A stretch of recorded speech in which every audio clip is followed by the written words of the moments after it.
where do you guys wanna start? Doom Tower or just in general introduce people of what exactly we're gonna talk about? Because I think everyone is already aware of data mining that happened. Right.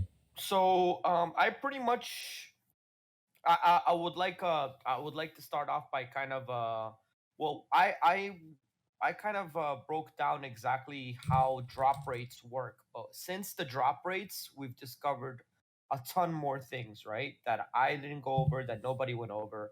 So it'd be nice to obviously get Murders here. So would love his insight on things, what his feedback is, like what he thinks of everything, and also like all the stuff that we found out about Doom Tower. Like we found out, Deegs found out the stats of Lydia. Like there's just so many things that like we figured out since I made that video that I think is really notable and important to go over. Um. Okay, so let's dig into the faction wars and Lydia, and start from there. So real quick before we just jump into it, a couple different people in chat are saying that I think like all of us sound kind of low. Could you maybe try turning up your Discord volume a little bit? My Discord volume. Okay.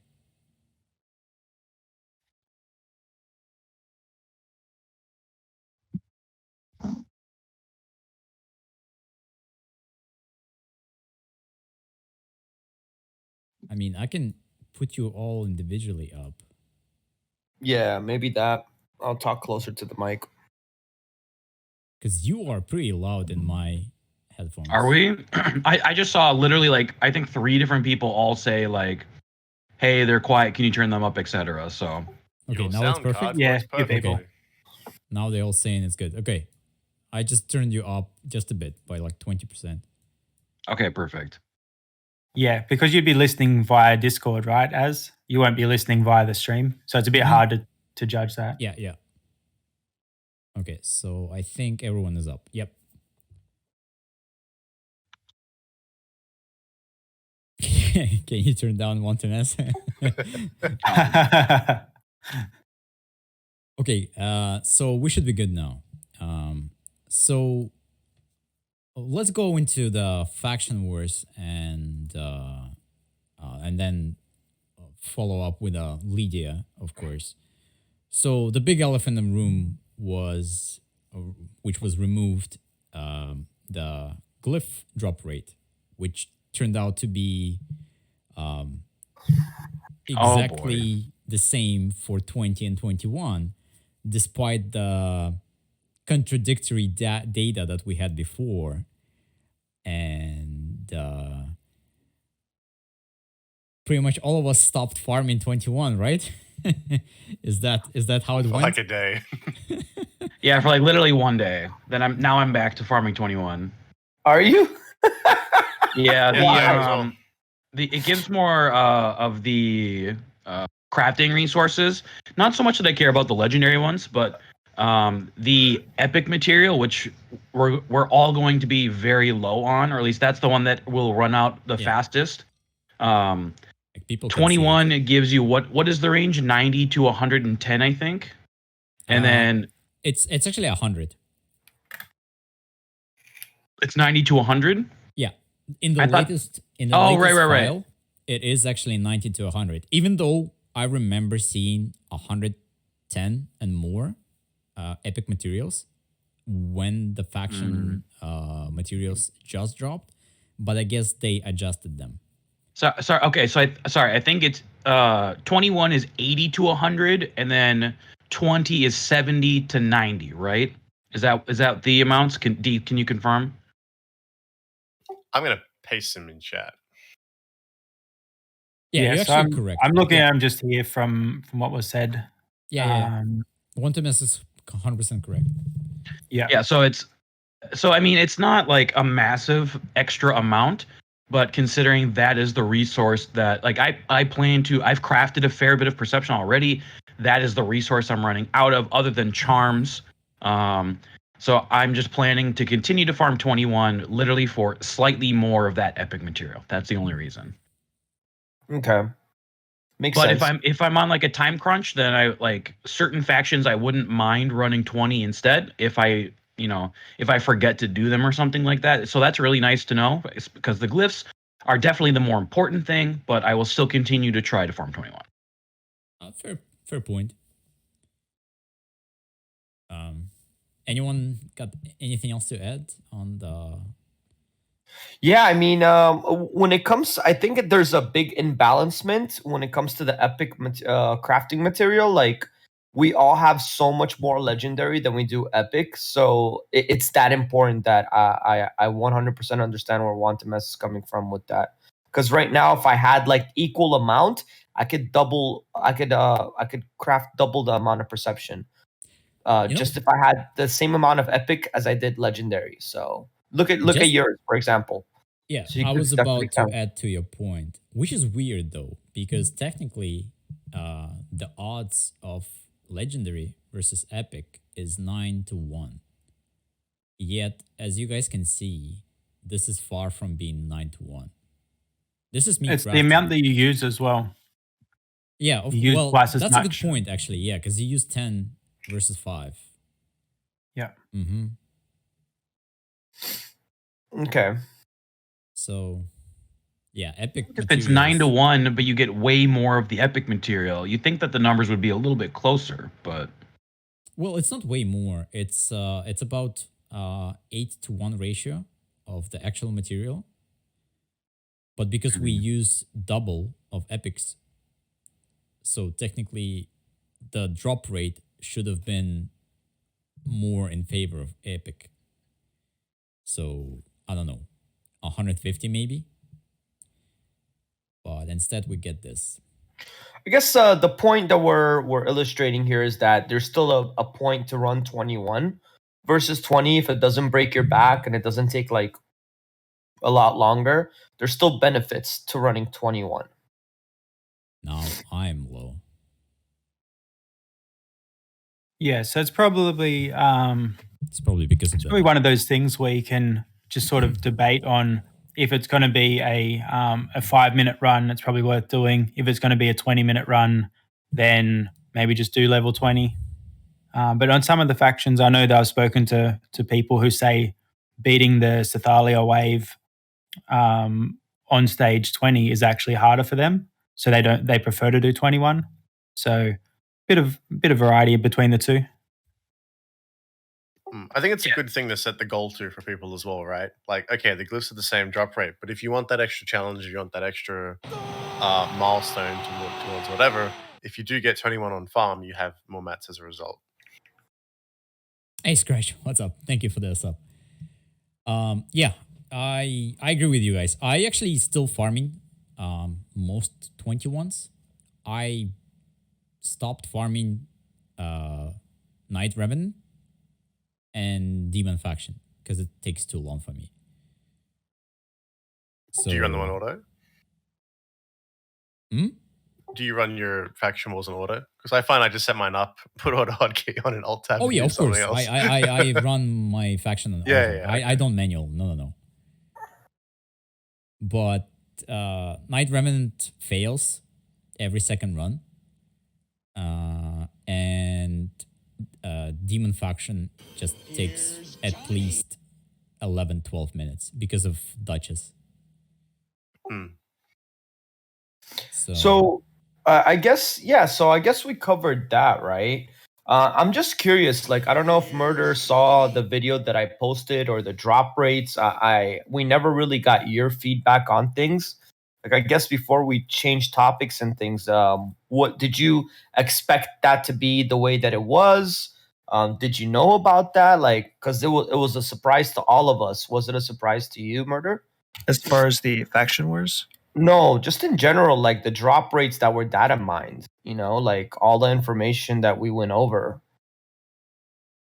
I actually haven't seen that video yet. Oh, wow. Okay. All right, cool. So you'll I guess we should get into it here as well, talk about it as well.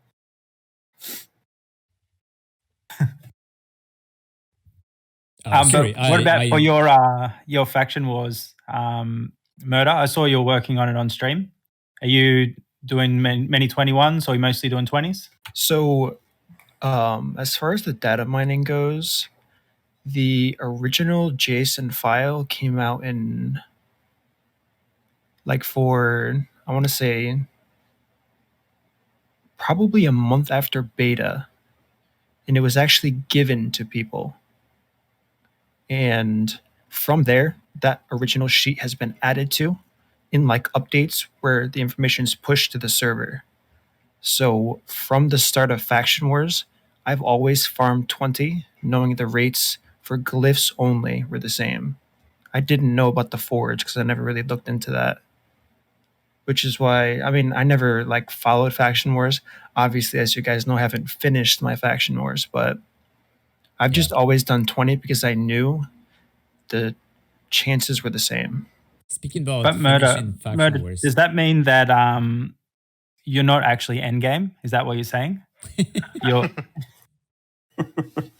Well, It means to avoid quitting, I have to save some type of easy content for me to do, and I just picked Faction Wars.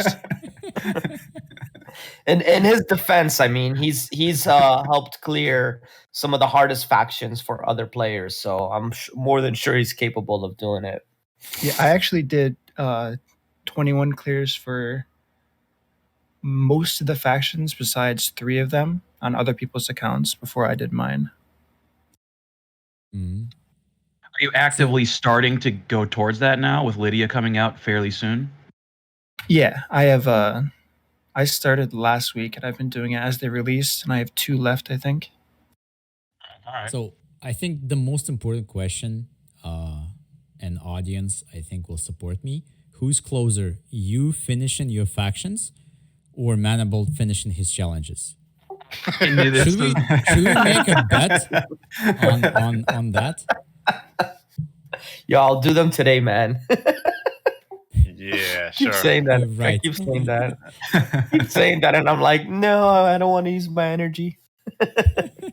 Actually, man, how much of them the missions do you not have, or excuse me, the challenges do you not have done? This Just is dungeons. not. This is not the just topic of the dungeons. podcast. I refuse to You know, talk about this. I think people are very interested to know. I'll get it done before tonight's stream. Okay, I promise. So you guys can't make fun of me. We'll find something else. Don't worry. There always is. Okay, guys. So let's talk about Lydia. Yes, yes, already planned nerf for her before she was even released. Yeah. So, courtesy of Diggs, or Digis, some of you know him by that name. Diggs. But anyways, yeah, Diggs. So he actually got her supposed stats. So before the nerf, she was supposed to have 19,380 health, 836 attack, 1176 defense, 105 speed, 30 resistance, and rest is irrelevant because she's support champion. So now her speed is being nerfed, and her aura. Do we know what the aura is? Ooh, I didn't. I don't look think into so. that. We didn't know that I she didn't had an see it in aura. the file. Yeah, I don't think we had any confirmation that she had an aura. Yeah, but she does. I mean, it to makes Plarium, sense. she does. I mean, it makes sense that she has an aura, right? She has an undisclosed aura that's already being nerfed. Yeah, I mean, That's all we know.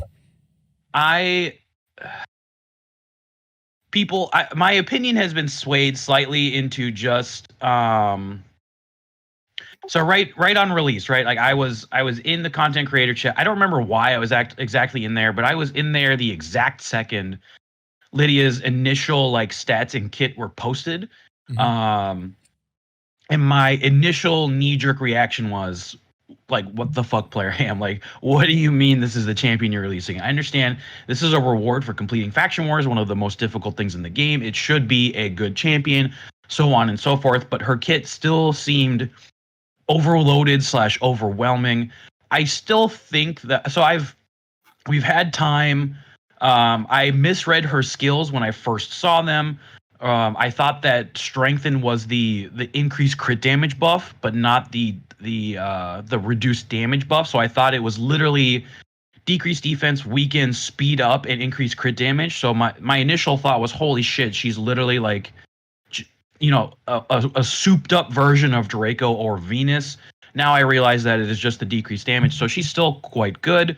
But I think I was still on the train to that she was still too strong, right? And that she would need to be nerfed in the future. So I think if they are preemptively tuning her down just a little bit, I think I'm definitely actually a fan of that. So, well, so far we have what lowered speed and passive cooldown, right? Yeah, and aura decrease. Because Those this are the is three. for anyone in chat. These are her skills. Just take a look at this ridiculousness. This is the champion for the faction wars completion. Well, we have Right. to remember that one thing that Plarium learned is you don't want to have to significantly nerf or buff a champion after release. So I think it was a good step forward for them to release her kit this far in advance. Not Yeah. that I think they should honestly, and some people have conflicting opinions on this. I don't think they should really listen to the community that much. I've seen games literally die by listening to their player Mhm. base because the player base, honestly, I hate to say it, but we don't know what we want. They have to tell us what's good, what we want, and they have to learn from their mistakes. And I think they kind of did that already with Rhodos, which is why they're taking Lydia more seriously and actually looking into her kit first, seeing what it can possibly do against the current meta now, so they can make it perfect when it's released. Yeah, very good point. And the interesting concept about like reading her entire kit, when you read her A1, when you read her A2 and her A3, and then you read her A4, her passive, you ask yourself what champion has a better one of these moves for each section, and you tell yourself like there's none. There's no champion that has a better A3, a better A2, a better A1 or passive, which is kind of insane how amazing she is. And I'm glad that we didn't go based on the websites where we also saw like stats of her showing her a 1900 attack and things like that, because that would have just been like With her ridiculous. multipliers, that would have been insane. wait, there were web pages saying she has 1900 base Yeah. attack. If you if you take a pause, you can actually guess which website posted that. Yeah, So- yeah. And now there's question marks. Now there's question marks on her stats. They're no longer 1900 attack. Okay, hey So- guys. Go ahead. I was just digging through the files as we're talking about her aura, and I think I figured it out. So doing the same approach for everything that we find in this file, right, isn't Mhm. just in a base decimal, right? Mhm. A lot of it are really high numbers, and we've found out that it's always 2 to the power of 32. So we divide by that to get the real number. So I found the section of Lydia's skill set called Leader Skill. I've compared that to Razan, to Trunda, and Arbiter to get a sense of like what theirs looks like, and compares that to what's in the file. It looks like Lydia has initially 120 resist aura. Are you serious? Yeah. So I see Oh, why they're man. looking to nerf that, because it's Wow. the same aura ID as Razan. Razan's aura value, the amount, divided by 2 to the power of 32 gives 90. Her one divided by 2 to the power of 32 gives 120. Oh my Honestly, god. honestly, but think about that for one moment. The resistance meta is so hard to. I mean, it's not really a thing right now. It's such a hard concept and team to build. I think you would literally need an aura that strong to make it a viable strategy all the way to the top of platinum. Because like that's twice the size of the biggest accuracy aura. No, 70 I think is the highest accuracy aura, right? 70 is the 90. highest accuracy, I think. Oh Wait, yeah. 90 yeah. man? No, 90. Oh wait, no. Razan is What's his 90. name? Drexstar has a 90 accuracy aura, right? Drexstar is 90. Okay. Oh, accuracy? Yes. But 90. what is it in all battles, or is it in? Ooh. Is Drexstar all battles? I Oh, don't. I'm I just don't looking have it him, which is why I'm buying fragments. So I don't remember. Trex is Yeah, sorry, I'm in a clan 70. boss fight, so I I think think he's I only think- 70. He's only 70. All battles 70. I could Yeah, have sworn so he was Lydia's 90. one is arena only. It's the same area ID as Razin and Arbiter, and their one is for arena only. Wow, yeah. I mean, if it's arena only, maybe it's fine because resistance is underwhelming as it is. And I'll be honest, she doesn't really. I mean, like she just has a super strong kit, but like running her in a resistance team wouldn't really like considering how you would normally build her, right? Because no one is going to have more than one. It's not like you can have a dupe and build her differently. So I guess you could like Kalari could probably build her with resistance to fit in a resistance team, but she doesn't really look like she fits in, right? I think she perfectly fits in. Because how so? Well, okay, look what people do versus nuking hegemon teams. So they bring a team that has a champion that can revive someone in case someone gets killed. Now, with Lydia on defense, you can do that. So you have to bring a shield champion. But on top of that, you have to bring a champion that cleanses. You also need to bring the champion that puts or removes shields, like Madame or Citalia, with enough accuracy. So now you only have one champion that does damage. And if your Tronda isn't capable of blowing the enemy team up, you stuck there for a long time. People gonna just leave the fight against defense like that. Fair point. I didn't really think about the new Kegimon versus like some people are starting to run like Immunity Arbiter with like or I guess Boomer is the primary example of Immunity Arbiter with like a Sky Touch, and then he relies on reviving his champions and then putting the block debuffs on them. Yeah. So that would essentially counter a strategy like that. So it's actually a really good point, Azzazel. So thank you. Yeah. So this already eliminates one of the more common tactics to battle against the new Kegimon. And so people have to go into like this heavy brawl against you. And let's say your Lydia is in a swift parry and the enemy Tronda, because that's the only champion that comes to mind that can blow the team up, like with Duchess, Lydia, all of that. If the Tronda fails to kill Lydia, you should leave the fight. There is nothing for you to do there anymore because of her passive. Even if you kill her afterwards, but let's say Lydia managed to revive Duchess, you're going to be in the endless cycle of just trying to battle against this team. It's not endless though. There's the cooldown on it, right? Yeah, I mean it's endless for you. It's endless for you because you like what else do you have at that point? Right. Well, what we're trying to like, I guess what they did was they increased her passive. It was like what, 8 turns or 6 turns or it's 7 7 turns? currently. 7. Yeah. So they increased it, and God knows how much you can book that down to.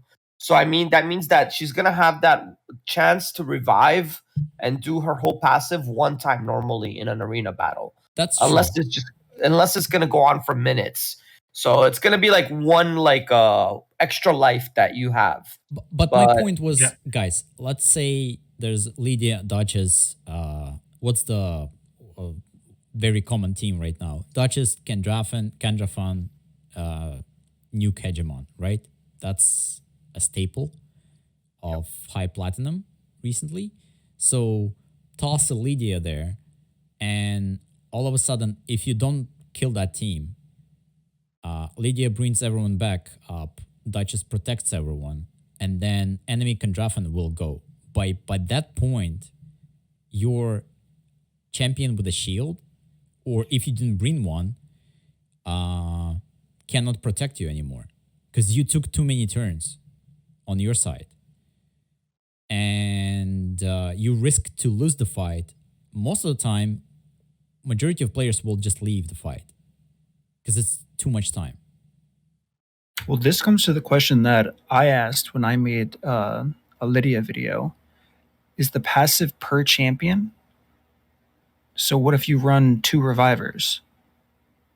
Yeah, that's like I think we just don't really know because the passive has a cooldown, right? But we don't know which parts of it has the cooldown. Is it the like does her passive just turn off if like once the cooldown happens, like once it does what it does? Like there's just too many questions with the passive right now for us to really know what goes on. I mean, all we can do is just speculate on nothing. And then you can think about something like the partner bonus between Sinesha and Skullcrown.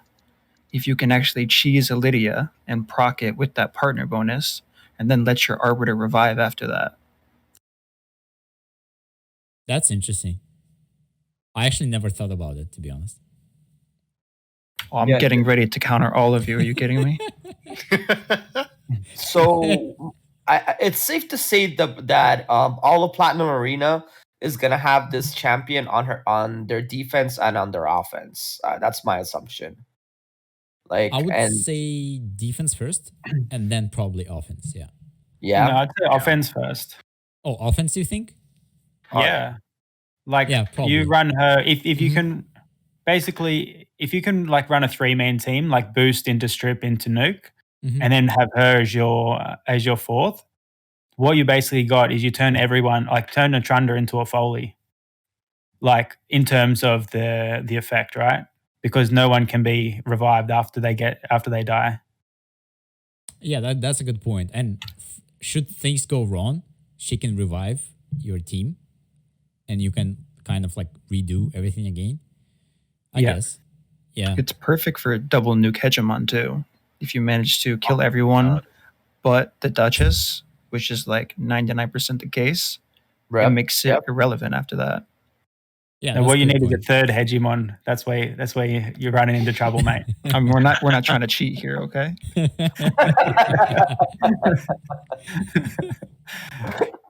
There's some mad guy that hits me with 4 hegemons and it just pisses me off. Oh yeah. The fact it makes you mad. I see it in my deep, and it's just like I can't like actually be mad because I'm just like fuck, hey, good for you, man. But it's just like he does the same to me, bro. I just like, and he doesn't even like it doesn't even happen that much, right? Like I don't think he like takes Arena 2 seriously, but I just see it like once or twice a week. I'm like, fuck you, dude. Just get out of Arena. You have it too easy. You know that guy has like a hegemon in the vault as well, and another one. He has 6 hegemons. He has 6 hegemons. Yeah. Oh my god! Wait, are you guys trolling me, or he legitimately has 6? He does. He does. Wheel told us. But anyways, we're drifting. We're drifting off topic. But I did have something to say about Lydia though. So when you look at her kit, I know that Manny was saying before, you look at this ability, it's the best ability. You look at the next ability, that's an amazing A2, and you work your way through, and they're all amazing abilities. But my comment to that would be that each one of those abilities is amazing, but generally in a different area. Like, you like if you've got a clan boss champion, you want all of their abilities to be good in clan boss. If you've got a arena champion, you want all of their abilities to be relevant for arena. How many people are running Dracos in arena to use their decreased defense? Nobody. There's none in plat. But then everyone says, "Oh, look how good's her Draco similar ability," and yeah, it'd be awesome in dungeons. But when you run her in arena, then you're not going to be using that. So I think she's a good all-rounder champion, but I think a lot of people are going like, all of these abilities are amazing on paper, but they don't all go well together. Like they'll be good in different areas. I disagree. I don't agree with that. I don't agree. No. I mean, look at her overall kit. I don't think there's a more complete champion in a game at the moment that even comes close to her. It's not about how hard she can hit, but what she can offer you. You stick her in any position or situation, and she excels just as well as anyone out there. So the only thing is Siren's Wail provides increased speed, which is suboptimal for any clan boss team. What do you mean suboptimal? I figured you're gonna you can still you're gonna figure out some new team with her, right? Mm-hmm. Yeah, 'Cause but she that's the can, thing. You'd have to do like a whole new team, and extra turn teams wouldn't work with increased speed, which is why you can't use Relentless Gear with someone like Michal in a 2-to-1 ratio. Yeah. I guess she just replaces Salad in 2-to-1 teams, right? Yeah, she could for sure, which would be She probably big. can, yeah. So as far as like, so her A1 is gonna counter pretty much anybody in arena that uses freeze, stun, fear, or true fear. Her A2 is gonna be the best debuff in the game, plus increase our own defense and increase speed. Her A3 is gonna counter the future meta of all swift parry in arena, and then her passive, Lord Behold, like it's just nuts. So the block buffs, people don't understand the power of that. Like how important that's gonna be when a swift parry is no longer gonna be able to be procced. You know, so there's just so much to her kit where she can be used literally everywhere, and you can only imagine now they're gonna have all these hard content inside Doom Tower, where you can obviously see that her kit's gonna probably shine as well. So I just I think Doom Tower is the key here, because think about arena. If you are not going first, it doesn't matter if you have Lydia or not. yeah, that's true. So as good of a champion as she is going to be, and she does have a great kit, don't get me wrong, but she needs a way to prevent debuffs from being applied to her, or her A1 doesn't matter. So either immunity gear or resistance. She also needs accuracy. But the even bigger Yep. point is, if you're not going first, you're going to get one shot regardless. Yep. Yeah. I think Manny's asked this question a couple of times, so I guess just this is kind of asking everybody, and I don't know the answer myself, but are we going to? She does not replace Madam, right?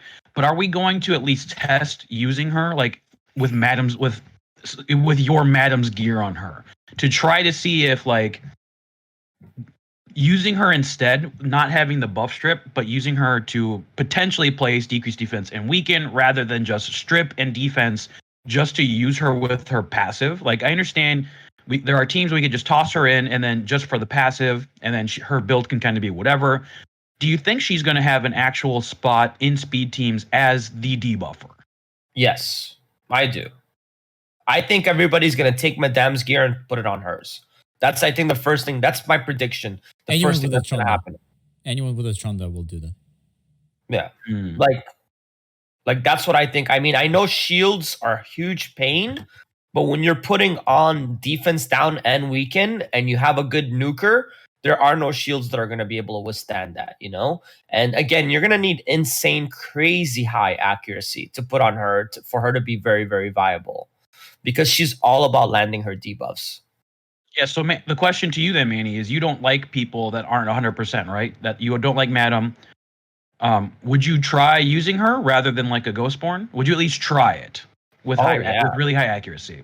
Oh yeah. I mean, this champion's, because like again with my Madame, like the thing that I didn't like about her is that, like, okay, I'll use her A3.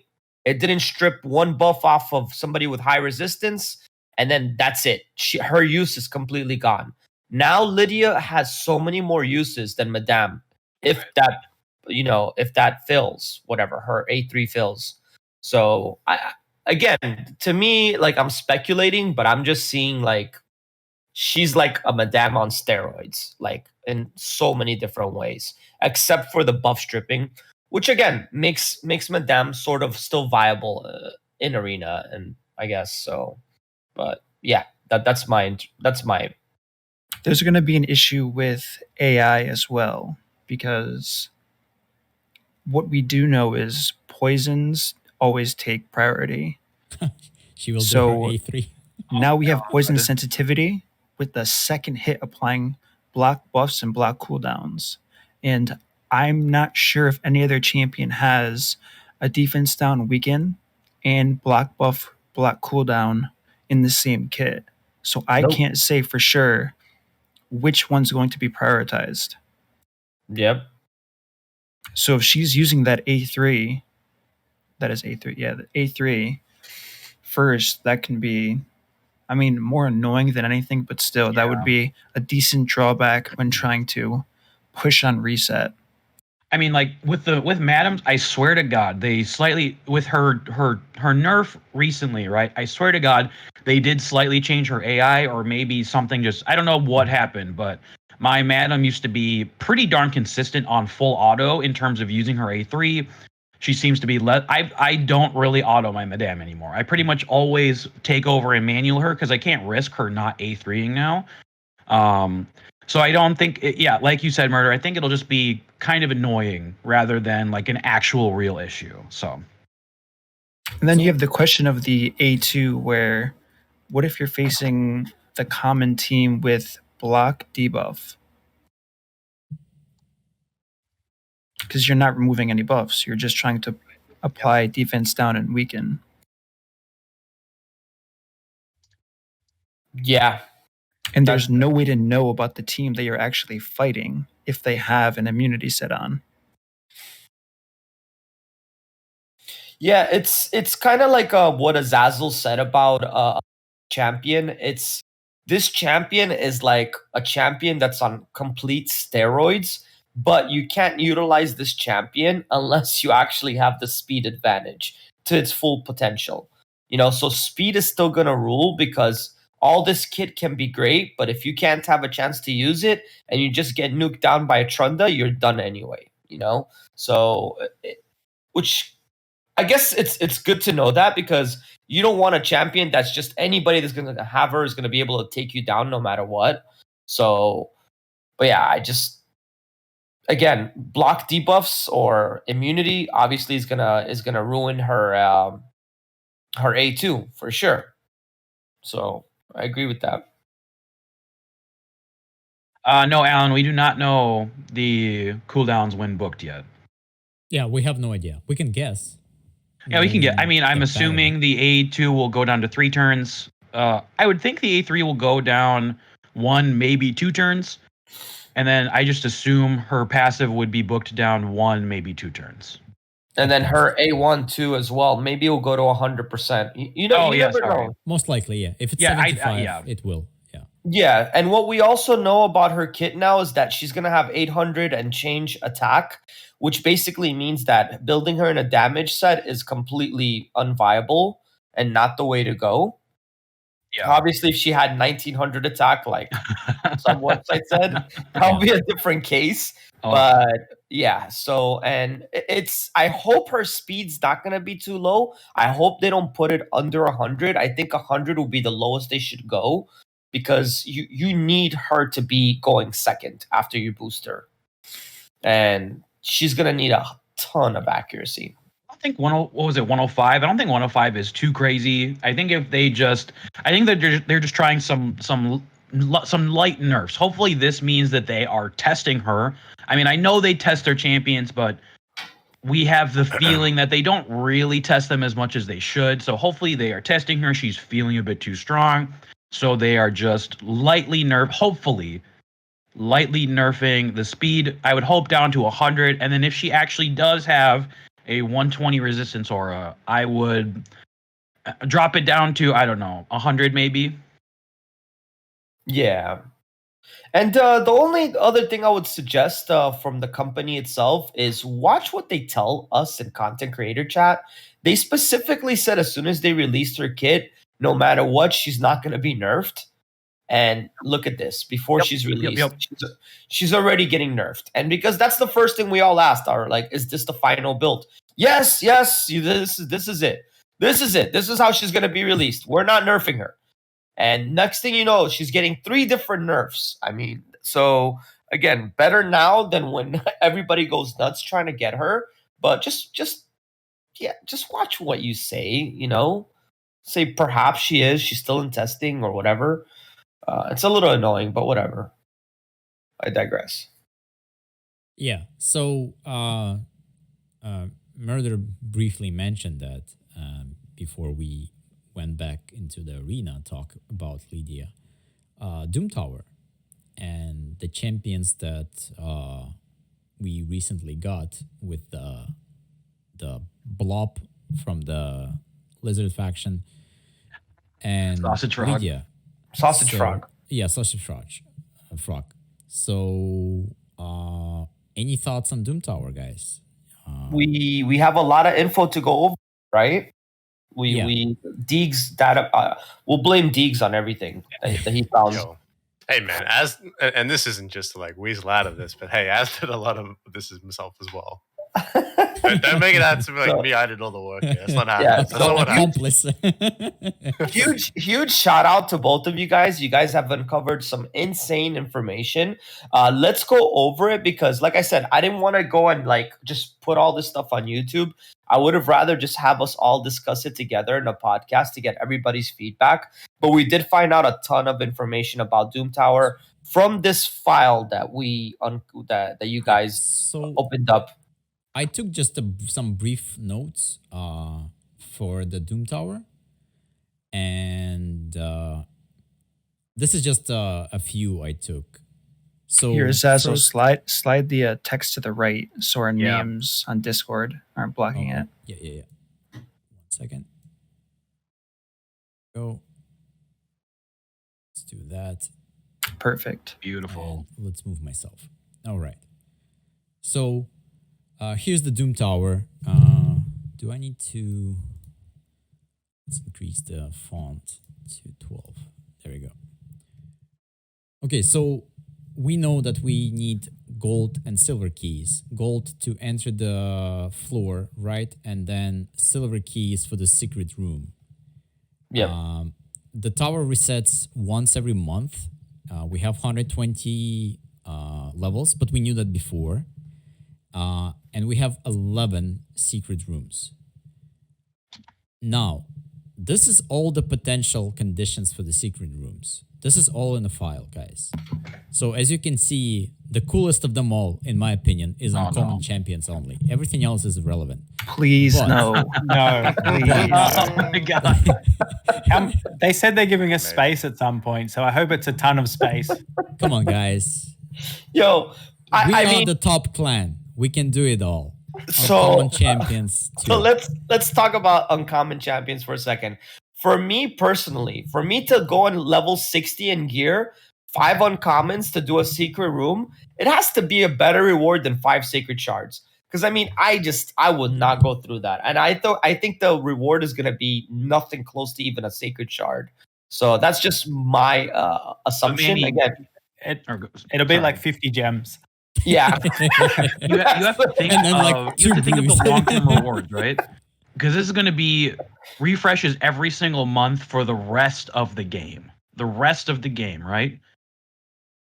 So as long as it's not like really like if it's literally 50 gems, fuck that. I'm not going to bother. If it's an even half decent reward, or maybe like it helps get further rewards somewhere down in the Doom Tower, this is going to be every month for the rest of the game. So as long as it's half decent, or if it's, I guess, I don't think the secret rooms are required for any other, like, I don't think you're They're not. required to do them. Yeah. You They're can bonus skip them, rooms. Yeah. Yeah. So if it's half decent, I will do it because we're going to do it every single month. But yeah, we'll just have to see. But fuck uncommon champions only. Holy Hey shit. guys, come on! You have to have As a them question, already. how many uncommons do you reckon you guys have? I have 0. 7. 0. I have 7. I think actually 0. 1.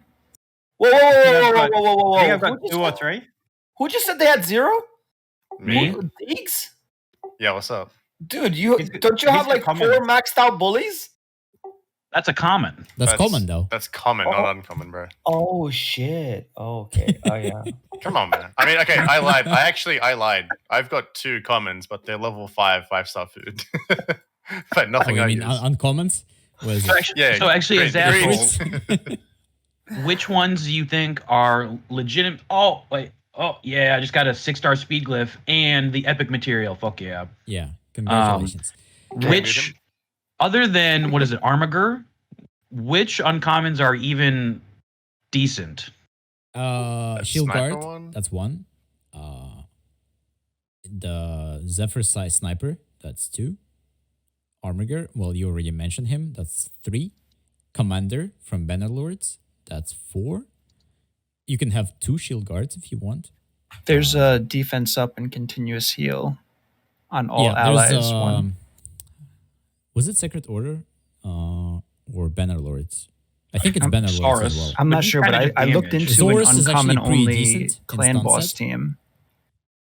Oh, you mean the what's her name? You tested her murder, by the way.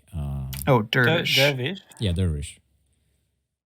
She does damage, but I think the game-changing one, I can't think of the name, but it gives continuous heal and defense up to all allies, which is probably going to be needed or Mhm. something Which like that. faction was it? It's I- Bannerlords, I think. It's Yeah, I have no idea.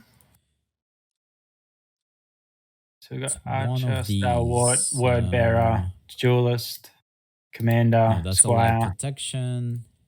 Fireblade, Commander is the healer. Frontline Warrior, yeah. Swordsman, Pikeman. No, this is just. Oh, they're defense. done to commons now. Yeah. So maybe it's Elf separate guard? order. Support, no attack. God damn it, man! Why there's so many of them? Oh, what about Outlaw Monk? Outlaw Monk's decent. No, well, Yeah, he's not bad. He's a poisoner, right? So this guy is the super champ. Look at him. Shield Guard. Yeah, I He's have got one of them. AoE, right? Yeah. Cool AoE, two turns cooldown, and he gains turn meter for crits. All right, I'm digging that. Yeah. So him, her, AoE, A1, stun set looks perfect in her. Continuous. Yeah, it looks heal. like they said Elf Guard from the High Elves. Oh, Elf I'm Guard. just bringing her up. Huh? Elf Decreases turn meter by 50%. And on her Oh, this A1, one. she's got Oh no, that's Decrease not the attack. champion I was talking about. I lied. Alpha 8's trolling me in chat.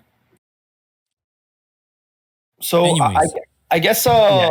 knob question. You can't ascend a common champion. Can you ascend a No. uncommon champion? Uncommon, yes. Uncommon is same as rare. Also, we have Send to them- think of this not as the top clan. We have to think of this as uncommon only is going to be something that all players can do. So Yeah. I can Yeah. see their reasoning behind doing this, even if the rewards aren't great. Based on how every other game's done towers, there isn't a benefit to completing every single room. You just get additional rewards, and if it doesn't make sense for what you're doing, you simply just skip it. yeah. But But anyways, in guys, that situation though, you wouldn't have to have them at 60, right? Or with good gear, because most people won't have uncommons at 60. So it'll be like level 40 ones will be able to clear that special room. Correct, and I means we don't think still we need to have- know the condition for this. yeah, but we don't know the condition. based on how other games do it, they base it off of your whatever equivalent of the total power is, and some games do it by your top 10 champions. Their combined total power scales the entire tower run, or they do it by an account-wide total power. So I'm interested to see what Plarium does to scale the difficulty for Doom Tower. Yeah, So- that's Well, he's in interesting. big trouble then, right? So If they let's do it go, by top 5. with other potential conditions. Rare champions only, but this is nothing new. They talked about that in their video, if I remember correctly. Then we have attack champions only, force champions only. So actually, let's go with the stats. Attack, defense. There was a HP champions as well. Rare. There's one that attack. says heroes with HP roll. Oh yeah, Yeah. Here's Yeah, with halfway. HP roll. So we have attack only, HP only, defense only, which is pretty interesting in my opinion. Of course, all the affinities, so spirit, void, force, and magic, and then we have support champions only. What else do we have? Epic. At least. This condition is, I don't understand what it means. At least a certain amount of attack champions. Yeah. Like one. What else do we have? Rare attack champions only. Oh, that's interesting one. So, anyways, there's a that's lot like of your options. Bellowas, your Kaos. Mhm. You're going to be a lot of champions that fall into that. All your starters. Mhm. Yeah, sounds like we're gonna need like 260s to get through these secret rooms. Well, if they're smart, they're going to tier off the Doom Tower, so a certain amount of these special secret room conditions can only be in the first, let's say, 40 stages. And then as it moves up, we get into more realistic higher tier ones because having the final stage, the most difficult stage ones, and then setting it to uncommon champions only wouldn't make sense at all. I'm not saying they're not going to do that. Who knows what Plarium's going to do, but coming from like a realistic point of view, they're probably going to tier them off so it makes sense. I have a question for you all, though. By the way, we know that there's going to be two difficulties. One is normal and hard, right? Are the secret rooms the same, or they Yeah. will change? I would imagine. So whatever you did in normal is you pretty much have to do in hard, but just with a more difficulty. Is that how it's gonna be set up? Did they say we can clear both difficulties per month? In a file I couldn't find no or yes. Usually it's just one from if they follow models from other games. Yeah, but I don't think that they're gonna let you start hard mode without clearing normal first. A lot of other model games have like, hey, clear this, and then you get to unlock this. Again, depends what game you play. I would imagine you can go through both, but again, I'm talking out of my ass. I have no idea. So, Anytime I ask Diamond or Plarium any questions about Doom Tower, they all say the same answer over and over again. We don't have any information we're releasing right now. So there's nothing that I can find out. So and at the bottom we see new items for the crafting and the names of all the bosses that's going to be in the Doom Tower. So it's Nether Spider, Tomb Crab, Magma Dragon, Frost Spider, and I guess they will be rotating. There's 5 of them, right? If I remember correctly. But there's only 3 bosses in the dungeon. Now, That's when I was hilarious. reading the Magma Dragon reference, there's not much to go, but there was one line. I forgot which line it was. I didn't copy it because I had a bunch of files opened. And there was a mention of certain AoE provoke skill for this guy. So coming back to our sausage that we used, maybe this guy will be clutch with this ability which removes the provoke. I always said it that he's gonna have a purpose. Always said it. Yeah.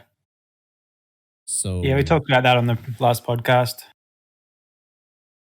because there was a one line describing a skill of that particular boss, which is Magma Dragon, and it talked about the provoke, AOE provoke skill. So I don't know.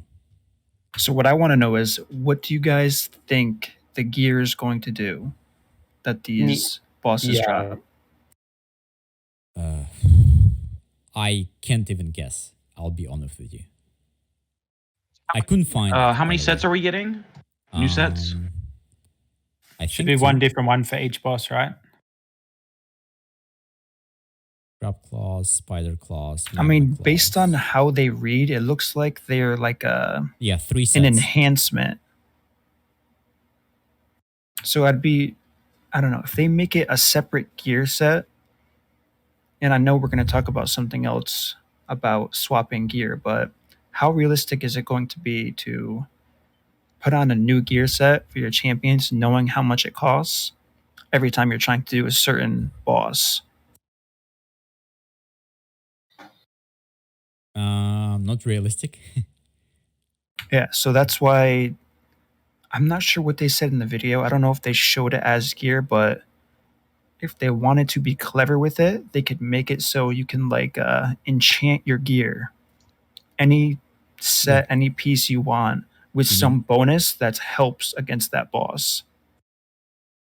Those things are like fusion material, right? So I'm assuming that they will be in the forge, and you'll get these materials, and then you use some combination of them and possibly the ones we've already got, and we'll craft new artifacts. That's the way I imagine it.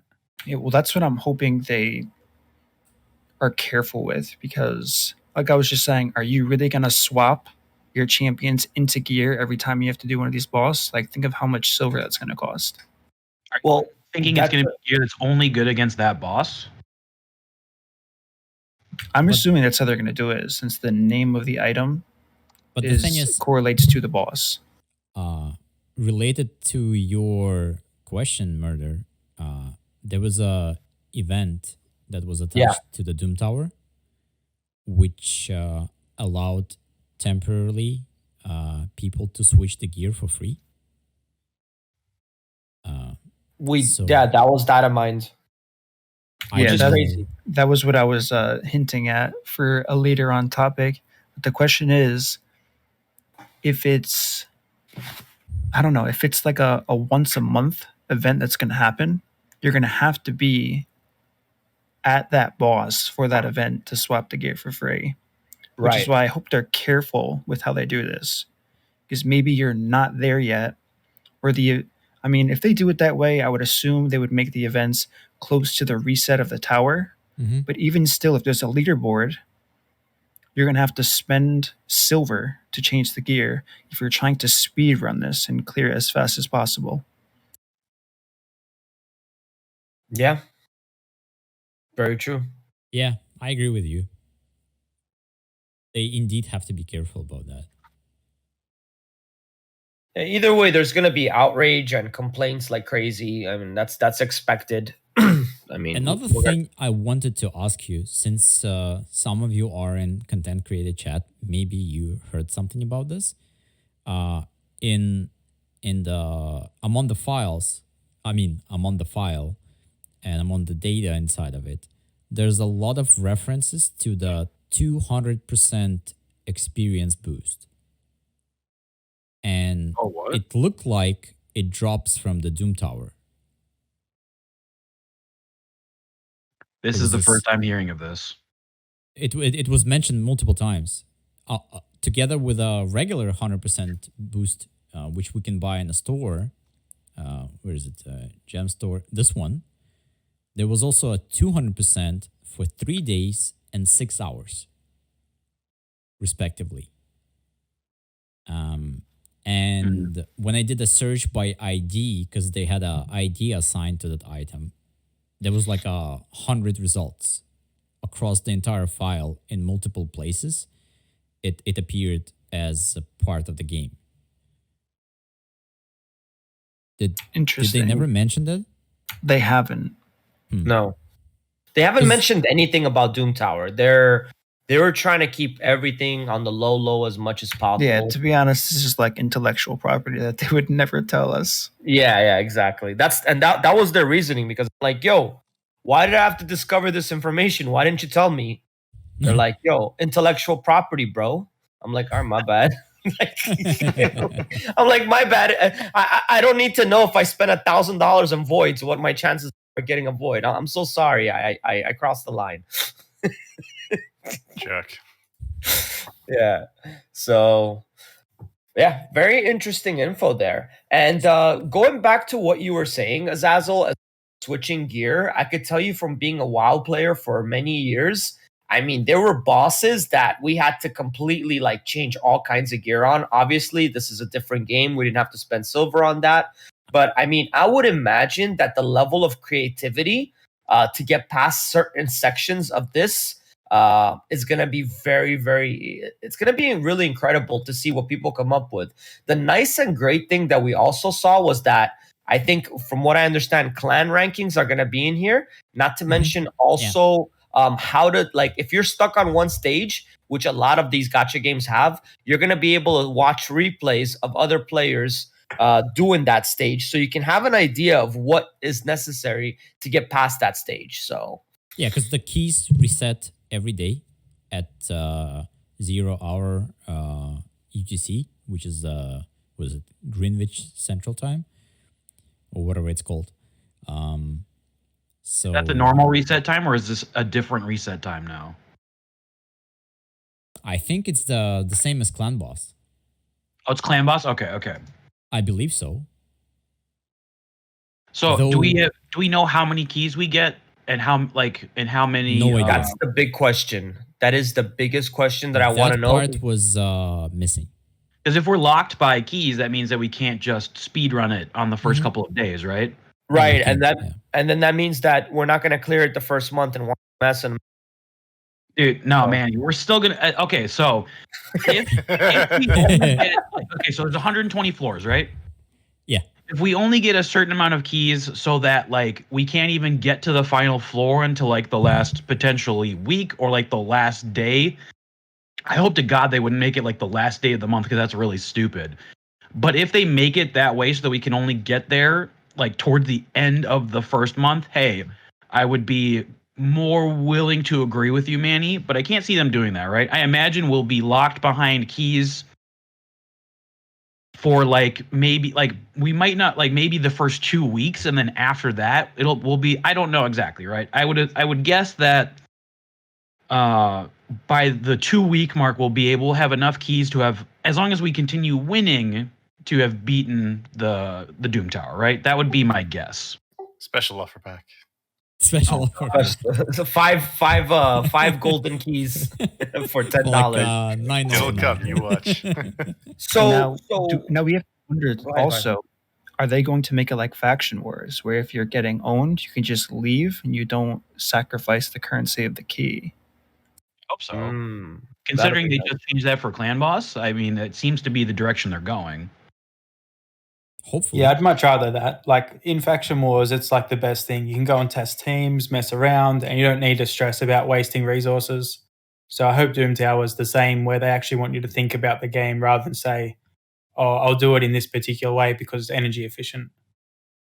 Yeah, and it's interesting because what we do know is that the silver keys are reset daily, and they're going to be for secret rooms. The gold keys are going to be for normal progression stages. How many keys do we get per day? We don't know. Can you buy more keys? We don't know. We don't know. We don't really know anything about that, and we do know that they hinted over and over again that it's going to be hard. Now, what made Faction Wars so hard is the fact that you're limited to the faction to be able to beat that entire content within that faction. Here, you're going to have every single one of those champions that you have to your arsenal. So for them to say and hint that they're going to overtune this, it just means I'm expecting like in the higher levels of the 100s for people to be like level 400, level 450, I would imagine. Something crazy, because I mean, you're going to have your best offense to deal with these kind of waves. So I think, I don't know, I'm just expecting a lot of craziness, because they're gonna have to, this is gonna be one of those areas that I'm thinking that 3 months from now they're gonna nerf it, 6 months from now they're gonna nerf it again. I think it's just gonna come out really overtuned, but that's just my assumption. Yeah, so I think this pretty much covers the Doom Tower, because there's a lot of uncertainty still. Even though we had access to the file, there's a lot of things that just not there, or we didn't find them. Because I mean, let's be honest, guys, it's 760,000 lines of code. It's a lot to go through. To keep everyone's expectations in line, everything here is subject to change until it's actually in the game. Yeah, Even exactly. though we do have the information in front of us, they can literally change this tomorrow. They can change it the day before it goes live. So it's like, I guess, quality speculation, since we have it in front of us now. You Exactly. already have, right? Lydia's stats, for example. Yeah, Could change her to 1900 attack, right? I mean, they might give it 2500 attack. I don't know. Oh, yes, please. Yeah. With that, One thing I do what want is to it? say that I would like to see for the Doom Tower is people aren't going to like this, but I think they should not let you use duplicates. And I think once a champion dies, if you end up completing that stage, you can no longer use it for the rest of the reset. I actually like that. That's how they all are. That's how they Pretty all common thing. But then there's Yes. going to be a pay to win to revive your champions, right? I hope Oh, not. I hope they don't do that. Oh, I guarantee it. Oh. If that Oh, yeah, I will see what be you mean. implemented, I Mhm. guarantee you'll be able to pay No, to win. I think the way that it's pay to win for them will be that you're allowed to use dupes because they've been saying they want to introduce more content that enables dupes and uses dupes, and then they released 3v3, but like there were lots of complaints about that, and I don't think 3v3 has really been a big success. Right. So I expect that they'll try to use dupes here. Their most recent announcement, or the most recent post about them saying, "Hey, we're working on things for dupes," right? I feel like if Doom Tower was another option, I don't think they would have said exactly what they said and how they said it, right? I don't remember the exact wording, but it was like the way I read it was that, hey, they probably planned on 3v3 being more of a dupe using thing than it really is. It's kind of just, hey, do you have dupes of incredible champions? Here you go, 3v3, right?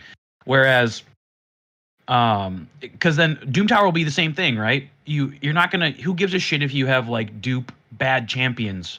You're already not using a bad champion in Doom Tower. I think that post meant that they're working on something else, or at least, dear God, I hope it meant that. Yeah, I mean, I hope they don't rush a duplicate system because they can literally destroy the game if they do it wrong. 100%. Yeah. But I've got a lot of new dupes. Yeah, while we're on that topic, just curious, since we never have you on, Murder, what would a dupe system be like that would make you actually happy, considering you're like me that has like a shit ton of dupes? Additional ascension of a champion. Interesting. Oh, no, man. no way. Oh man. So- That's I the disagree worst. with that. So from purple stars to something like blue stars per duplicate, if they make it so you can use duplicates to unlock legendaries you don't have, I guarantee you this game's going under. Okay. So Yeah, so but I make feel like the- that's make the same thing too, right? Like, I mean that's just making a power creep to people like me that have 200 and like something legendaries. Do you need it, Manny? I mean, on, I man. do. I can't beat Little Wheel, so I need every. Yeah, but now when I say an additional line of ascension, think of what ascending does when you actually apply it to your champion. Increases It's base not- stats. It's not a gigantic increase. Right. New accessory confirmed. No, but that's a lot of games have that. Like I think AFK Arena's like that. There's quite a few games that are like that. That- AFK Arena is a little different. Yeah. But that's interesting that's your point of view on it, because legendaries in this game, every person that pays money, they pay so much money to get a legendary. And free to play, get a legendary once in a couple of months. So it's like they gotta do something really, really good with it. You know, God help me. I hope they don't screw this up. You know, Yeah, what- and that's the problem with using dupes to unlock targeted legendaries. If they do that, people who have tons of legendaries will have all of them, and the game will lose significant interest. I've thought about this a lot, and it's why I stopped pulling shards. What am I going to do when I have every single legendary?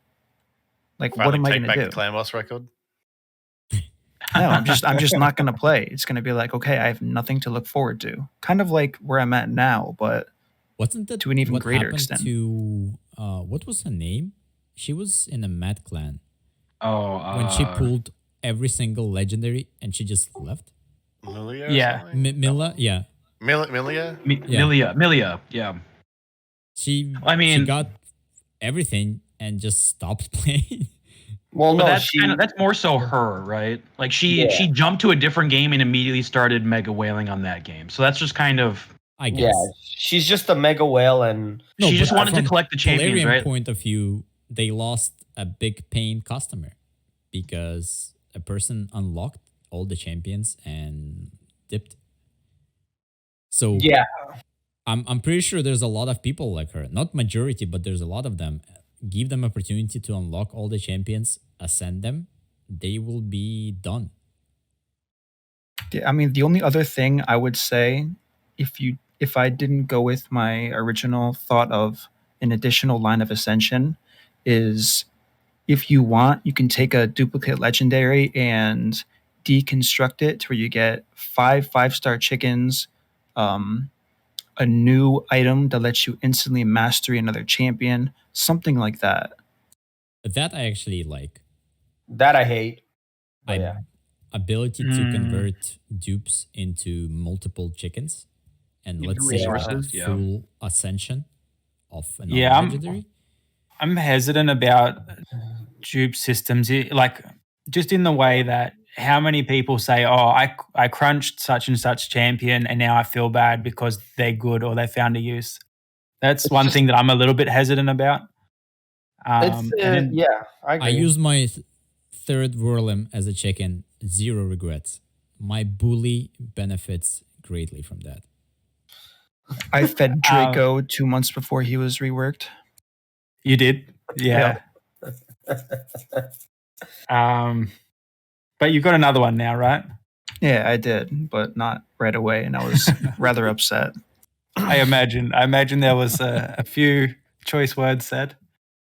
More than but another thing that I was thinking about with the extra ascension and that kind of stuff is, I think the best part about the game for me at the moment is like once you get into plat, like the champions sort of balance out a lot, like mainly because everyone has all the champions or like near enough to it that you can field like pretty similar sort of teams, and then it's really only gear that's the differentiator.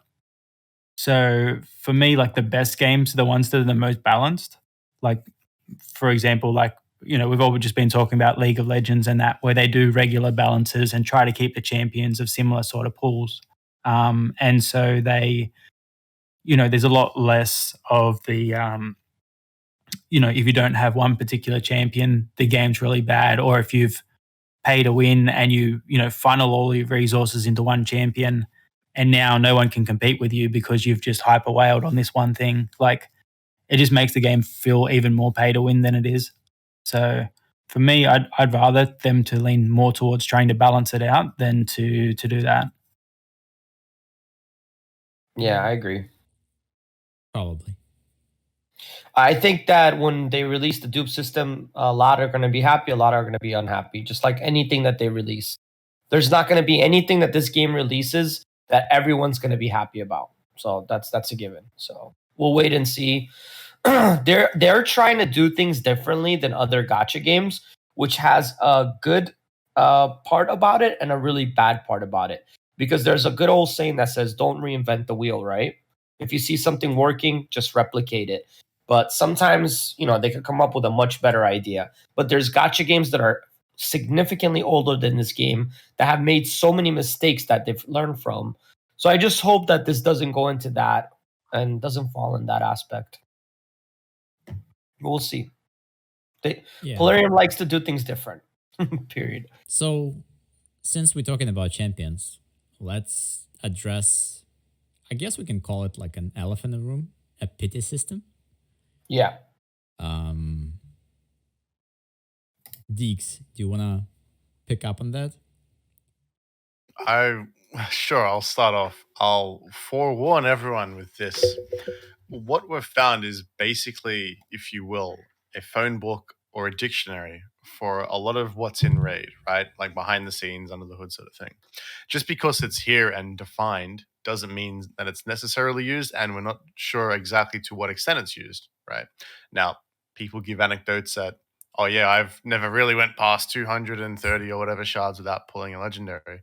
But it looks like there is a pity system in the game. It looks like it's been in there for a while. And as many released in the video, it kicks in after you don't pull a legendary or an epic after a certain threshold. So what do you want to discuss first? So I guess the first thing that I would like to talk about is, I always felt like once I go past 200 voids and I don't get a legendary, I know the game's about to give me one. I just always feel it, and then I always end up getting one. So I always thought there was some kind of pity system. Think about if you want to agree or disagree with a pity system, just think of the mathematical odds for a second.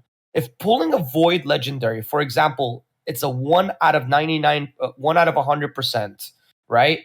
There are many chances that people can go 2,000 voids without pulling a single legendary. I mean, just look at the math behind it.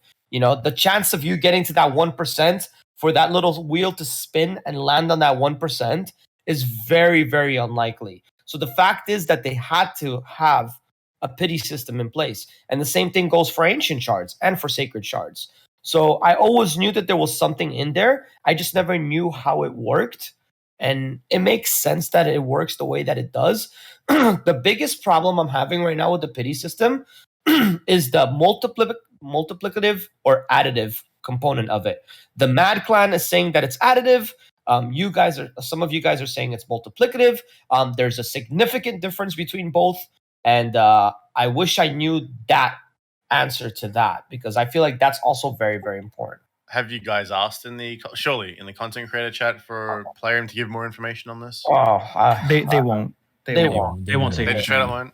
No, because the information on the pity system was in the file that I had. That's from 2018, and I was specifically said not to talk about anything in that file. A lot of the earlier things we covered were also in there. Obviously, stuff like Doom Tower and Faction War things weren't in there, but there's a lot of information that's already been open to a select few people that they were like, this is intellectual property. Like, we can't force you not to say things, but don't say anything. I just like to say one thing though. Why I kind of agree with Little Will and in general Matt assumption that it's additive, because if it's multiplicative, then sacred shards have no pity system at all. Like, if you think about it, after 12 pulls of sacreds, the pity system kicks in. And if it's a multiplier of 2% per each additional shard, I think you have to pull close to 200 sacreds to actually get a guaranteed Lego, which in my opinion is just impossible. True. So it's probably additive, but it's not just that. I forgot who it was, but someone asked a question. So, is the ancient shard the best shard for your dollar in a game? And if the pity system truly exists and works the way it is described in file and we think it works, then hands down, ancient shards are the best shards in a game for dollar spent. Nothing comes close to them. Yeah, and at this point, one thing that Chang told me in my moderator chat, which is something that they said that there's something that has changed since the Rotos update, where the Mad Clan has been keeping track of summons and different things like that. And what they'll do is they'll go and they'll use their void shards. And once they go 150 voids without pulling a legendary, they stop. They don't pull any more voids until there's a 10x event of a void that they want to go after. And that's how they start pulling for voids after that, because they know that they're guaranteed to get a legendary very soon, so they can target a specific legendary. Which go ahead. They kind of predicted and suspected that there's a pity system already in place, right? Because they specifically said that ever since the Rotos update has come out, there's nobody in their clan that have gone over 230 voids without getting a legend. So again, I've gone 300 voids before, and then I got a dupe Warlum. I know for a fact this happened. I don't know if this was before Rotos or after. I don't remember. So there's there's still more to this that we don't know. I don't know if this is actually inside the file. I mean, this is what we found out, but I don't know if this is actually in game. I would love Plarium to actually be a little bit transparent and just right now, I do know that their largest YouTuber discovered my video and is in contact with Plarium to figure out if this is all true or not. And I know how much they love their Russian player base. So we're going to kind of like jab at them till at least we figure out, hey, is this true? Is this not? I think this is information that's really owed to us. We should really know what our odds are. I mean, this is a ton of money. When you're talking 200 ancient shards, 200 void shards has the same pity system as 200 ancient shards? Well, I mean, the voids have the same chance. Why not? Because, I don't know, voids are a lot more expensive. Yeah, but the generally void champions are better than non-voids. True. So the argument is there, right? There's just a lot of info that, again, we want clarification on. Aren't there, and God, I am the furthest thing from a lawyer, but aren't there laws around disclosing odds in gambling for certain countries or whatever? Not for a pity system. They have to be transparent with their pull rates, which they are. It's in the info tab. Yeah, but the thing is that they're actually giving you better odds than what they're saying, right? Correct, and it's, I mean, I'm guessing here, but I'm going to say 99% of the reason is because of what Azzazel said, where in Manable, where anything without 100% chance, you can literally never pull if your luck is that bad, just according to how probability works. I can testify to that. Yeah. So if you have, what's the chance of getting a legendary from a sacred? 5%. Oh, a sacred? 6%. 6%. Yeah. So you can literally pull 100,000 and never get a sacred if there's no pity system. Like, it's mathematically possible. So for them not, for any game to release anything with percentages like this and not have a pity system, I just don't think they would ever do it. It doesn't make any sense. 100%. I agree. So there is one for a fact that we know, that there's no way that there isn't one. And I always kind of knew it. There was always the hunch. I'm glad that we discovered this. And as an end game player, I feel like that's the strat to go with. Save your void shards if you have a lot of voids that you're already, and you're only targeting 1 or 2 voids. Again, you're not guaranteed to get it, but this is a very good example of 10x events different between standard champs and void champs. When you're trying to target a champion in the large pool of over 100 different legendaries in a 10x event, your chances are just a mere bit higher, but your chances are still very low in getting that champion. Whereas in the void pool, you have probably 5 times the amount of chances in addition to the 10 times to get that specific champion due to the lower amount of legendaries in the pool. Yeah. So, and I just want to add, from the file itself, all champions have the same probability to be pulled. Yeah, that's something that people used to witch hunt on my stream like a year ago when I first started. And that's also in the original file, and everything's weighted the same. I know people have said they've pulled the same champions over and over again. It's literally like, that's just the way it is. There's no like hidden agenda like, oh, we're going to give this champion to this person because they already pulled it once. Like, that doesn't exist. Yeah.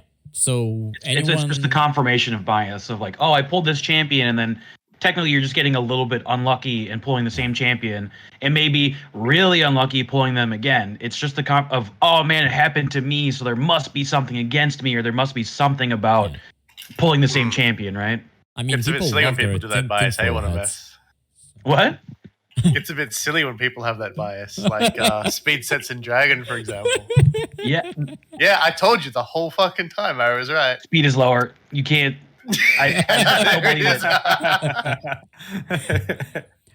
What's funny is looking at a game like Summoner's War. I had when I first started doing content creation, I reached out to my cousin because he has played Summoner's War since it came out, and they have like a huge Discord of, I want to say he said over 1,000 people, and they try to figure out, and they've found some statistical data that opening their version of shards at a certain time of the day has a higher chance. And it was like mind blowing to hear that, because there's just no way that's true. But the fact that it's happened to so many players in this Discord together, where they're like, they have like a 2% chance higher. Now, I just listened to it, even though I try not to pay too much attention, but it's little things like that where you can say one clan found this, one clan found that, but we're talking about numbers where you would need millions and millions of iterations to actually know if it's true or not. Yeah. And the other thing is, though, some names could, some games could use like random number generators and stuff, and there is some non-randomness to Pseudo-random computerized generation. Yeah, exactly. So there could be a factor like that in play, but generally, as what Murder said, where most people do 100 runs and then say, "Oh, I had X happen, so therefore it's true." And even though it's like a 1% chance, and you go, just because it happened 2 times doesn't mean it's actually a 2% chance. It just means it's within that margin of error. Yeah, exactly. So, since we already mentioned that, I propose we move to the dungeons and briefly touch up on the items and sets. Diggs already took a dig at Want to Mess with the speed sets, drop rates in the dragon. And So, dude, Deeks, I'm good. I'm all triples on my gear now, other than Banner. I don't, you don't care, I don't need any right? more speed. It can, I don't care anymore. Not drop speed rate, speed What gear dragon? anymore. It's actually Is it kind dragon? of. It actually makes me kind of sad that I have no reason to farm dragon anymore, right? Because But how many quad rolls have you got? Did you say? I have 0 quad rolls. Oh, okay. Oh, really? That's fine. Or sorry, I have 0 speed quad rolls in the speed set. So I- plenty of reason to farm dragon, right? Ugh, no. And Come well, on. what I was gonna say, sorry, I didn't mean to just interrupt too heavily, Azzazzell, but with the No, with it's all the good. the introduction of perception gear, like I was a big, humongous fan of accuracy gear. I still think it's really, really good. I think people sleep on it a little bit. But now that there's perception gear, I don't need any more accuracy gear, right? So now I really don't have any reason to farm dragon. I guess it just I don't think that you have enough materials to continuously craft, but that's another story. So just to briefly sum up, so there was a lot of theories what drops, what not. All sets are equal. What's more, and that I found from the data on the forge. So you know how we can, when we craft, we can get a chance to get, flat HP boots, flat attack, whatever. So in general, there's 11 possibilities for items to have a main stat. So as we have them, 8 core stats, and then we have attack percentage, HP percentage, and defense Hey, percentage. as if you just click on the forge and then go to the eye. Hmm? If you click on the forge and go to the Oh, eye, this it one. has exactly what you're talking about. Yeah. Come on, load up. Wait, this one? Oh, the one in the bottom corner. Oh, the one on the bottom. All crafting chances. Okay. Yep. So, but this is not what I wanted to talk about, by the way, because it doesn't show how many different items you can get. The Yeah, main you know- stat ones. Go down. Huh? No, click on the eye and scroll down. And it shows Oh. all the different stats you can Oh, get. okay, yeah. Show.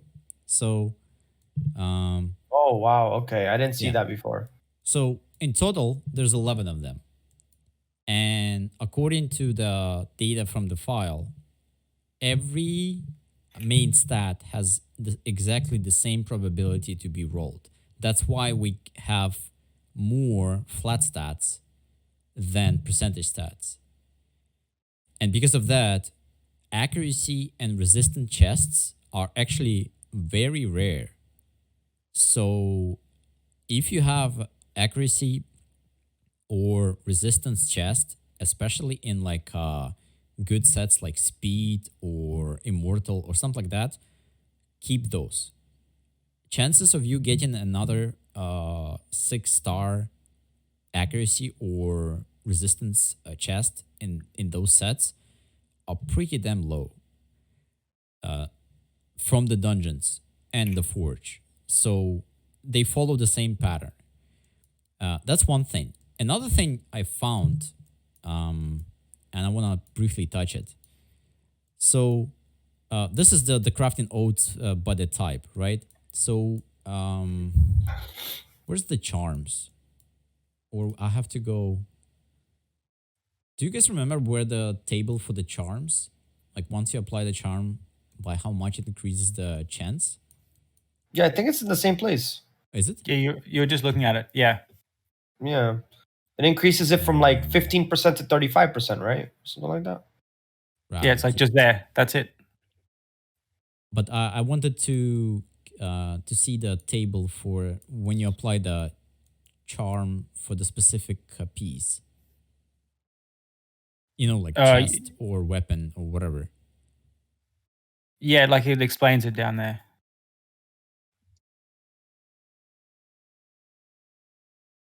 Oh, okay.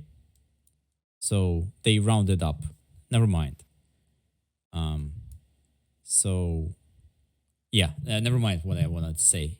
For some reason, I thought that they have different numbers here. But yeah, so for the future, when you craft, whatever you see here is actually what exactly you get in the dungeons. So the crafting odds for the legendary, epic, and rare exactly match the drop rates in the dungeons. So the forge reflects what you get in the dungeon. So if you want to know what kind of gear you can expect from the dungeon after like 1,000 runs, go to the forge, look at the odds here, and this is what the dungeon will drop. So, and this is across all the dungeons: Ice Golem, Dragon, Fire Knight, and Spider. The only problem with the Spider, it also splits the gear into the factions. So the odds are even lower. So that's why you can be hunting Manable. How many Spider runs for that triple speed banner from the High Elves? I'm getting nightmares thinking about it. So yeah, like Manable, you can do it for half a year and still not get it. So I don't want to sound like I'm crying or anything, but I do feel like there's something fundamentally broken with Spider and in this game. Like I just can't imagine that after spending over $1,000 at minimum in energy, I still can't get one banner that I'm looking for. One thing that I'm hoping that they start doing, which I don't think is going to break the game at all, and I'm an advocate that I'm going to keep pushing for it. I'm just going to be like that persistent person to keep asking for it, is making like Spider have like a faction weekend, right? Like, for example, like in one weekend, there's going to be three main, the higher chance of getting three main factions for that weekend. So that way people can at least target a specific piece of gear that they want. Because right now, I think Spider is the least talked about, but one of the most broken parts of this game. And not because it's pertaining to me, because if this is happening to me, God help me, how many other people this is happening to, that they just want to get an accuracy banner for their Hegemon, and they can't get one with a speed substat, even after running so many times. Or That's me. That's me. Yeah. So you can see. So when you're trying to target a main stat, and the substat for a banner, and you're going through 13 factions, the chances are absolutely absurd. Spider is so in need of some sort of event or something to be done with it, so that way you can have a higher probability of trying to get something that you want. You want to hear something that I pitched before Faction Wars came out? What? I said link Faction Wars to the Spider dungeon to give increased rate based on which crypt was open. For that day, right? Yeah. That's amazing, man. And those said we'll get back to you. Yeah. Of course. The whole we'll get back to you. We'll get back to you. man, just tell us what you discussed. Tell us, like, I'm glad that they told us, okay, for the rest of the time that you're playing this game, Manny, you're gonna have to wake up at fucking 4 o'clock in the morning to push Arena Reset. Okay, at least I now have clarity that this is never gonna change. But get back to us when we give you a really, really good idea, because that's an incredible idea. To have those for that one day that I can sit there and farm Spider and have a better chance. It's huge. It's huge, and I think a lot of us are in need of that. Yeah. I think everyone is in need of that because eventually we get a champion that we want to get. And for example, someone pulled Madame, but they just don't have the accuracy banner for the high elves. And they can spend 2 weeks in Spider and never get it. So yeah, it's something that the game needs. There was actually an idea that they considered but never did anything with, and I'm curious to know if we'll ever see in the future. I pitched them, and I mean, they were more interested in this because not only did I say this would be a good idea, but I showed them how they could make money off of it. It was a dungeon pass you could buy, something that lasted for 24 hours, and you could free farm any dungeon after paying a set amount of money for whatever duration they picked, unlimited, for no energy cost. Oh, that's interesting. But then, considering that there's a speed hack and they exist, and Plarium probably knows that. I think that's one of the reasons why Is that a viable they're option? hesitant about something like that, because they could definitely make a ton of money. I mean, who wouldn't do that? Oh, I will totally do. I would that. absolutely. If you think about it, everything in this game has been offered to be for sale. There's only one thing in this entire game that they have not sold yet. Can you guys guess what it is? Only one thing. Accuracy gear.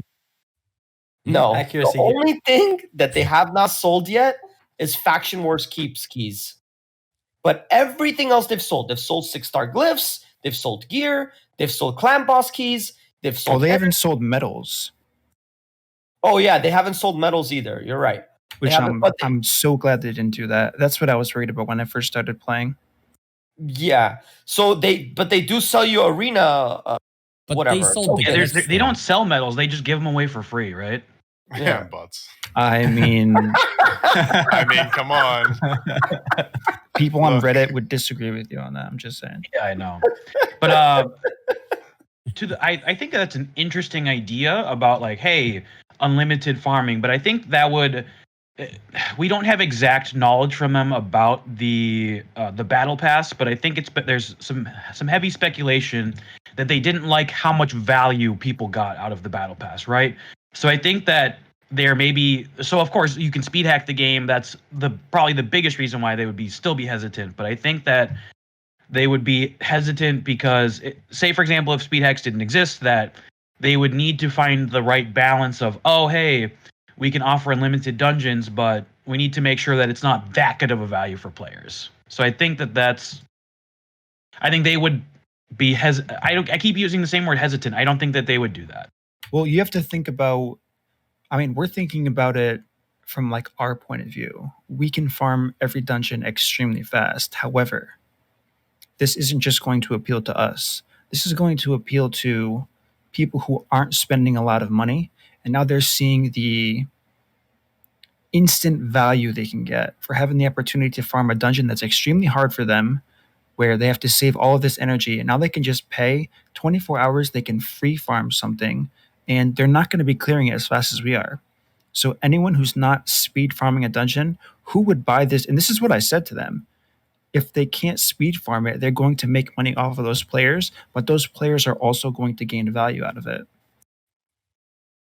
Yeah. Well, the other thing will be about selling artifacts. Like if they do it with the current, like with their auto battle process, then that could actually be cool. Like if you had, a few hundred spots available, say you only had your inbox free, then you could still farm for quite a long time if you're selling like all 5-star gear, like for us, or other people can choose exactly where they're at. So like that is a big difference for me. If I do like the 100 battle farm for a little bit when I'm like AFK, then I notice that it hardly affects my inbox. Whereas if I do like a 3-hour farm or something where I'm not selling anything, I quickly fill up my inventory. Sure, Clan there's boss other. drop rates. Oh yeah, the clan boss drop rates. Oh, the clan boss drop rates. Yeah, I have them here. That's huge. So, first of all, keep in mind that I just wrote down the base rates. So Here, slide the image over a little bit again. This way? Move the text back to the right. The right? Yeah, just so it's not A bit more. our Discord names. Yeah, that's good. Blocking it. Yeah. Okay.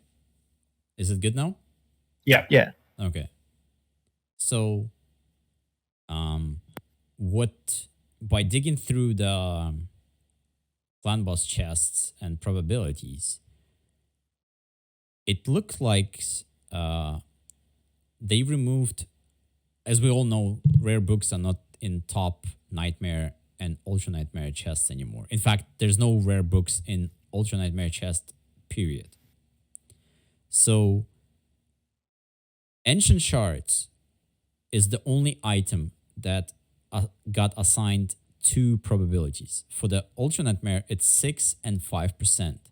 So I took a liberty to add them both up to 11 because that's the only item with 2 IDs with 2 different probabilities. So my guess was one of them was rare books before, and now ancient shards took over that slot as a probability of getting them. And honestly, I'm getting a ton of ancient shards from clan boss chests. And for the ultra nightmare chest, there is actually a range of additional rewards. And this applies to all chests, by the way, guys. So before, there was a speculation that even the level 1 ultra nightmare chest is better than nightmare chest, and that's true. So if you're capable of getting the first ultra nightmare chest at the same time and getting the nightmare chest, do so. You will get at the very least the same rewards from the bottom one, or if not better than from the nightmare chest. So that's one thing. 2, because of the additional rewards. So ultra nightmare chests have the additional reward odds that are being applied to these ones you see right here. These ones are the base ones. And then once you got the chest, let's say the top ultra nightmare chest, you have an additional 6% on top of the base ones. But for the top damage dealers, there's actually an additional reward system of 8. So, and it correlates with what people got from their research by running multiple and logging clan boss chests. This is roughly what you get from the ultra nightmare. For the nightmare, there's no system like that. It's just whatever the odds are, this is what you get. And as you can see, it's for the Lego book, it's 2%. For the Sacred Shard, it's 1% for the Nightmare. Epic book is 3. Void Shard is 2. Ancient Shard, once again, assigned 2 IDs. So I think currently it stands at 7%. And then for the Ultra Nightmare, once you start adding the additional rewards, it's 8 and 10% for the Secret, between 9 and 11 for the Lego book, same for the Void Shard, between 10 and 12 for Epic, and what is it? About 17 and 19% for the Ancient Shard. Same for the Gems, Silver, all of these additional rewards odds applied to the Silver, Big Potions, and all of that. So this is what we get in from the Nightmare chests. and Ultra Nightmare chests. So let me ask you something, because you said something in there that could be really crazy if I understood correctly. So if I one key, which I do now, and I hit 70 million, and now I have 4 keys available every day, does it make sense to use my second key to get 140 million damage? Because Yes. now I have a 2% chance extra? Yes, it's a chance. It's not guaranteed, but you can get that additional 2%. So walk me through it. So I mean, so the answer would be no. Then it would be the best thing for you would be to get 4 chests from 4 different clan bosses, as opposed to just adding that additional 2% chance on one. You see what I'm saying? No, but what Manable I think is asking is if you're capable of one Keen, Nightmare, Brutal, and Ultra Nightmare, it's better to actually get the 4th key into Ultra Nightmare than Hard.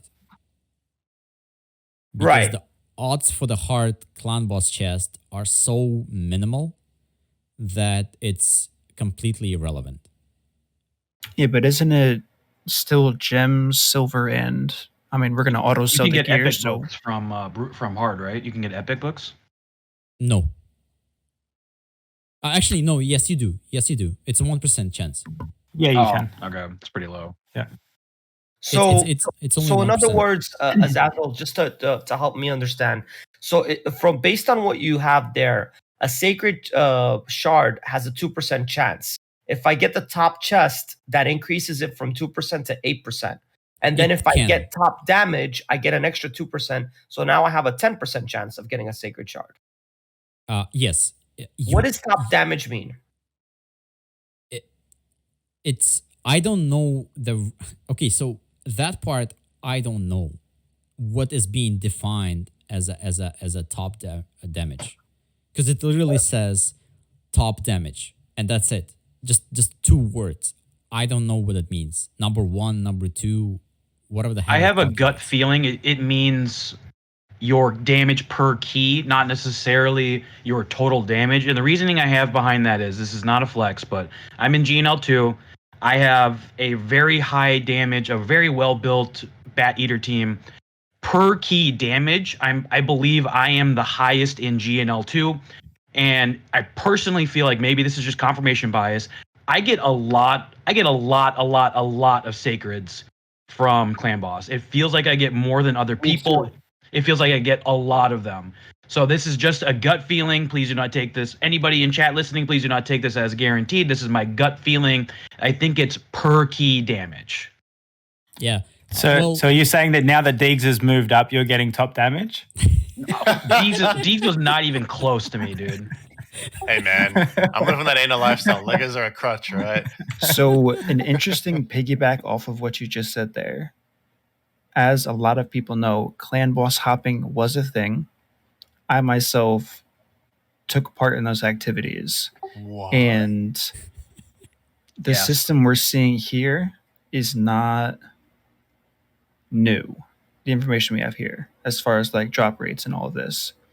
And I can tell you that we tracked our drop rates when we did do clan boss hopping, where we were getting 30 chests, so 60 altogether since we got 2. And I noticed personally that the people who had the best teams yielded more sacred shards than others. Mhm. And But we I had a mean- very large sample size. Like we're talking, like I said, almost 60 a day across over, I want to say we had around 50 people doing it. And we did this for months. But weren't you supposed to, from my understanding, when clan hopping, weren't you supposed to sort of cap your damage at like the low 70s? So wouldn't having a quote unquote better team really not do that much if you're capping your damage properly? Because shouldn't Yes, everybody but be some roughly 70 to people- 75? Yeah, but some people weren't doing like I wasn't doing that. I was just like, You weren't a team player, huh? Wow. I mean, like I said, some of us had the sheet a long time ago. And we didn't talk about it because we weren't supposed to. But this will get deleted from the YouTube video. Don't worry, chat.